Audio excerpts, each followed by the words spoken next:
Hello, this is the BenBinFro Thought for the Day for Tuesday, the 30th of May. And the reading is from Paul's Epistle to the Romans, chapter 1, verses 18 to 32. And I'm reading from the NIV. And the reading is entitled, God's Wrath Against Sinful Humanity. The wrath of God is being revealed from heaven against all the godlessness and wickedness of people who suppress the truth by their wickedness, since what may be known about God is plain to them because God has made it plain to them. For since the creation of the world, God's invisible qualities, his eternal power and divine nature, have been clearly seen, being understood from what has been made, so that people are without excuse. For although they knew God, they neither glorified him as God nor gave thanks to him, but their thinking became futile and their foolish hearts were darkened. Although they claimed to be wise, they became fools and exchanged the glory of the immortal God for images made to look like a mortal human being, and birds, and animals, and reptiles. Therefore God gave them over in the sinful desires of their hearts to sexual impurity, for the degrading of their bodies with one another.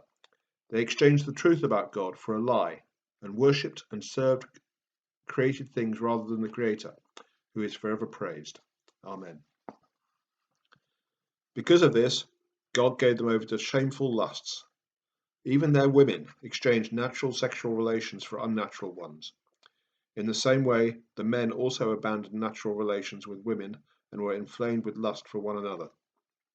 Men committed shameful acts with other men and received in themselves the due penalty for their error. Furthermore, just as they did not think it worthwhile to retain the knowledge of God, so God gave them over to a depraved mind, so that they do what ought not to be done. They have become filled with every kind of wickedness, evil, greed, and depravity. They are full of envy, murder, strife, deceit, and malice. They are gossips, slanderers, God-haters, insolent, arrogant, and boastful. They invent ways of doing evil. They disobey their parents. They have no understanding, no fidelity, no love, no mercy. Although they know God's righteous decree that those who do such things deserve death, they not only continue to do these very things, but also approve of those who practice them. Well, this reading examines what happens when people forget about God and go their own way. They think the world centers on them. They create idols, for instance. They worship money and possessions rather than God. Their moral compass disintegrates, and they sin. They have envious, deceitful, insolent, arrogant, and boastful, etc., resulting in there being no understanding, mercy, or love of others. Does this sound familiar in today's context as society becomes more and more secular? With so many people in the Western world turning away from Christianity and turning to the political correctness or woke, the exact set of events that Paul describes in this Romans passage is happening in the West now. A good example of such events was included in the 80-year-old Takhi's High Life article in The Spectator of the 20th of May. I suspect this quote from the Spectator magazine High Life column is a first for Thought for the Day. But here goes. Anxiety, fear, and depression are the dominant emotions of our time, especially in America. Ours is an age of extraordinary social isolation, where people report less companionship, less time spent with friends, and less still with family. This is where God and his messenger, the church, play a very important role. Yet the young no longer believe in God and do not attend church regularly the way my generation did. What they do is complain about the crushing weight of the world on their shoulders and whine non-stop about it. An America addicted to banality and mayhem, which watches TV all day and night, needs to go to church more than ever. There's a sense of menace that pervades American life, with daily mass shootings, excessive drug taking, and out-of-control alcoholism.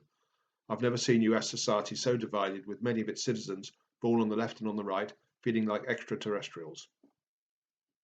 Well, it's possibly a slight exaggeration, but my comment on that extract of the article is basically, well, exactly, quite. That seems to be exactly what Paul is warning in this passage from Romans that we read earlier. So, how do we turn all this around and make the world a better place? We need to do what Paul did with his epistles. We need to push the gospel message and speak the truth.